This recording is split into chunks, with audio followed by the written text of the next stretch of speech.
बता दें कि राहुल गांधी ने कर्नाटक में कांग्रेस की जीत के लिए नेताओं कार्यकर्ताओं को बधाई दी है। राहुल गांधी ने कहा कि कर्नाटक में नफरत का बाजार बंद हुआ है और मोहब्बत की दुकान खुली है। सुन लेते हैं एक बार। कर्नाटक में नफरत की बाजार बंद हुई है, मोहब्बत की दुकानें खुली हैं। ये सबकी जीत है। सबसे पहले ये कर्नाटक की जनता की जीत है। हमने चुनाव में कर्नाटक की जनता से, गरीब जनता से 5 वायदे किए थे।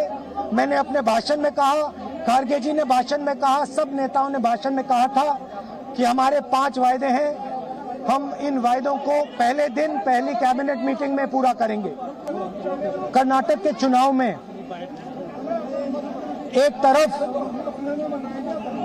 क्रोनी कैपिटल्स की ताकत थी, दूसरी तरफ गरीब जनता की शक्ति थी और शक्ति ने ताकत को हरा दिया। और यही हर स्टेट में होगा। कांग्रेस पार्टी कर्नाटक में गरीबों के साथ खड़ी हुई। हम गरीबों के मुद्दों पर लड़े और मुझे सबसे अच्छी बात यह लगी कि हमने नफरत से, गलत शब्दों से ये लड़ाई नहीं लड़ी। तो नफरत का बाजार बंद हुआ और मोहब्बत की दुकान खुली। आरती टिकू, आपका मैं रुख करना चाहूंगी और मेरा सवाल यही है कि आने वाले राजस्थान, मध्य प्रदेश, छत्तीसगढ़ के चुनाव में ये जीत क्या रोल निभाएगी, कितना अहम होगी? और ये जो नैरेटिव राहुल गांधी लगातार जब से भारत जोड़ो यात्रा निकाल रहे हैं, नफरत शब्द का बहुत इस्तेमाल कर रहे हैं, मोहब्बत के बहुत जिक्र कर रहे हैं, उसको आप कैसे आगे बढ़ते हुए देख रही हैं? देखिए, पहले तो कांग्रेस पार्टी को वाकई बधाई कि उन्होंने एक बहुत अच्छा परफॉर्मेंस दिखाया और जहां क्रेडिट डिजर्व करता है वहां मैं दूंगी। मैंने पहले भी कहा कि राहुल गांधी और प्रियंका गांधी ने इस इलेक्शन में मेहनत की, कैंपेनिंग की। उनकी जो रीजनल लीडरशिप है उन्होंने बहुत ज़्यादा हार्ड वर्क किया ग्राउंड पे और उनको क्रेडिट मिलना चाहिए।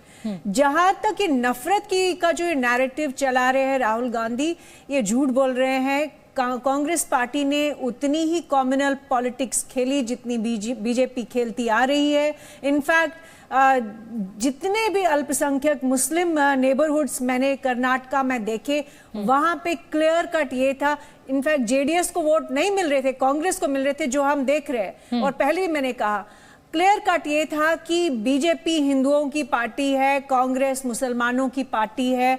क्योंकि कांग्रेस प्रॉमिस कर रही है, कमिटमेंट कर रही है कि जो रिजर्वेशन मुस्लिम्स के लिए था वो वापस लेकर आएगी। मैनिफेस्टो में उन्होंने लिखा हुआ है। और ये जो बजरंग दल पे जो बैन की बात हुई, ये पोलराइजेशन, ये किनको खुश करने के लिए अपने अपने तरीके से अपनी अपनी राजनीति को चमका रहे हैं। रवि त्रिपाठी का मैं रुख कर लेती हूँ, फील्ड में वो मौजूद है और इस समय तो आज तो रौनक है कर्नाटक कांग्रेस के खेमे में। रवि, जैसे कि यहाँ पर हम आरती के साथ भी चर्चा कर रहे थे, राहुल गांधी ने कहा नफरत का बाजार बंद हुआ और मोहब्बत की दुकान खुली। तो क्या यह माना जाए कि आने वाले चुनाव में कांग्रेस जो है वो इसी नैरेटिव के साथ आगे बढ़ेगी, राहुल गांधी इसी बात को बार बार कहते रहेंगे? बिल्कुल बिल्कुल। देखिए, ये तय है कि राहुल गांधी ने एक लाइन लिया है और लाइन 2 है। एक तो इंडस्ट्रियलिस्ट के खिलाफ जो बोलते रहे कि क्रोनी कैपिटल्स जो है उनके वो बीजेपी के साथ है, हमारे साथ जनता करीब है।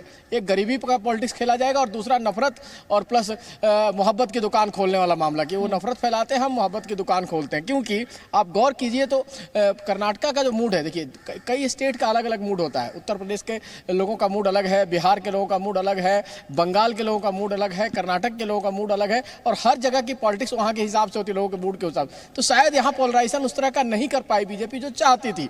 एक हिस्से में है, कोस्टल इलाके में है और कुछ और हिस्से में पोलराइजेशन है, लेकिन पूरे बेंगलोर का, पूरे कर्नाटक की बात करो तो यहाँ के लोगों का मूड पोलराइज करने वाला नहीं है, हिंदू मुसलमान करने वाला नहीं है। ये बात शायद बीजेपी को समझ में आई होगी और आगे इस बात का बीजेपी ध्यान रखेगी, क्योंकि चुनाव में गलतियां होती है, गलतियों से आप सीख लेते हैं। बिल्कुल। तो कुल मिलाजुला के बीजेपी अपनी गलतियों से दिखेगी और राहुल गांधी इसी लाइन पर चलेंगे, क्योंकि ये भारत जोड़ो यात्रा के दौरान की लाइन है और उसके बाद दूसरी लाइन भी यही है कि जो गरीबी के लिए काम करना है। देखिए, अब एक बड़ा लाइन आप देख लीजिए, अब से चुनाव के आगे चुनाव जितने आने वाले हैं उसमें रेवड़ी का कल्चर शुरू हो जाएगा, फ्री की पॉलिटिक्स शुरू हो जाएगी, क्योंकि फ्री की पॉलिटिक्स लोगों को पसंद आती है, चाहे वो केजरीवाल की पॉलिटिक्स हो, चाहे कांग्रेस पार्टी। अपने अपने तरीके से आदमी फ्री की बात कर रहे हैं ना। फ्री का राशन जो बांटा जा रहा है और कोरोना तो कब का खत्म हो चुका है, लेकिन यूपी चुनाव को देखते हुए इस स्कीम को आगे बढ़ाया गया।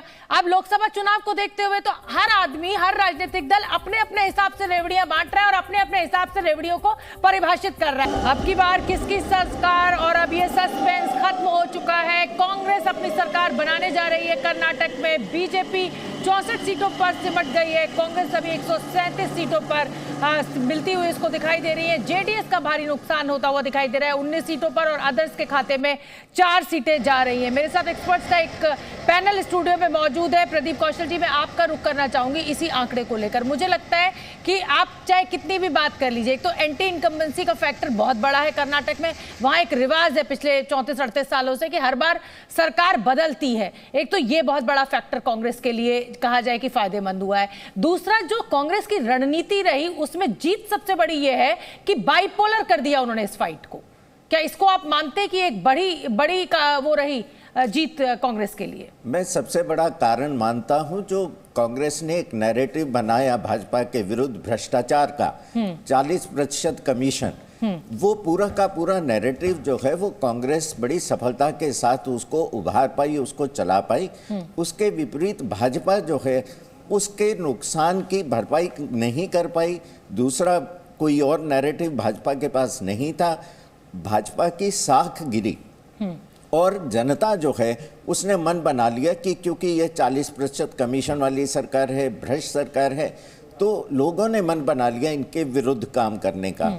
दूसरा जो प्रमुख कारण रहा, कांग्रेस के भीतर भी सांगठनिक समस्याएं थीं, लेकिन कांग्रेस के प्रभारी रणदीप सुरजेवाला और स्क्रीनिंग कमेटी के अध्यक्ष मोहन प्रकाश लगातार वहां जमकर बैठे रहे कर्नाटका में।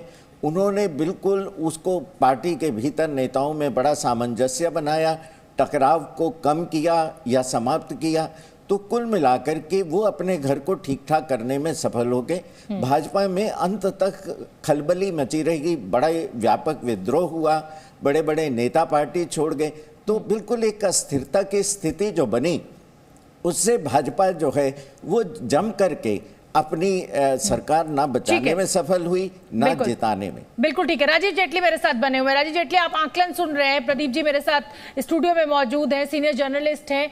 क्या गलती बीजेपी से हो गई? टिकट का बंटवारा आप ठीक से नहीं कर पाए, आपसी पार्टी की जो कलह थी वो बहुत बड़ी वजह बन गई, या ये कहिए कि बजरंग बली से आप भ्रष्टाचार के दाग को नहीं धो पाए?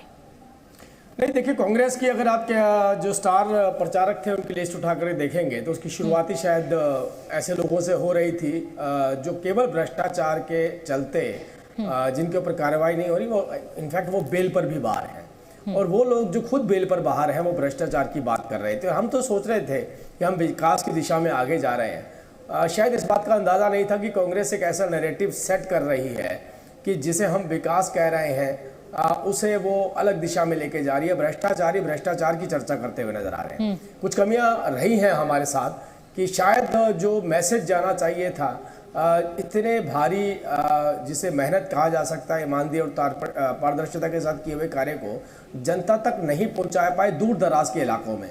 आप देखिए, बेंगलोर जो मेन सिटी है जहां पर कभी भी भारतीय जनता पार्टी ने जीत दर्ज नहीं की थी, वहां पर भारी बहुमत हमें मिला। हमने नंबर्स ऑफ सीट भी वहां पर बढ़ाई। तो इसका मतलब एक युवा, पढ़ा लिखा युवा जिसने इस प्रदेश के अंदर जो भारतीय जनता पार्टी ने विकास की नींव रखी थी उसका टेस्ट लिया और एहसास करने के बाद अपना मैंडेट भी दिया। कुछ जगहों पर जैसे आपने पहले भी बताया कि हैदराबाद, बेंगलोर, महाराष्ट्र, बेंगलोर, वहाँ पर नो डाउट पोलराइजेशन बड़े स्मार्ट तरीके से किया गया। इल्ज़ाम भारतीय जनता पार्टी पर लगाया गया, लेकिन कहीं ना कहीं इस्लामिक आधार पर लोगों को गुमराह करके जो अपनी अपनी आस्था अलग राजनीतिक पार्टियों में रखता था उसे एक तरफा कांग्रेस की तरफ खींचा गया। तो मुझे लगता है ये पोलराइजेशन का इससे सिंपल और आसान तरीका नहीं था जो देखा जा सकता था, लेकिन दिखाया नहीं गया, महसूस नहीं किया गया। और अब जब आपकी गुणा भाग बाहर निकल रहे हैं, जब माइक्रो लेवल पे उस काउंटिंग को देखा जा रहा है, तब समझ में आ रहा है कि पोलराइजेशन का असली फायदा किसने उठाया।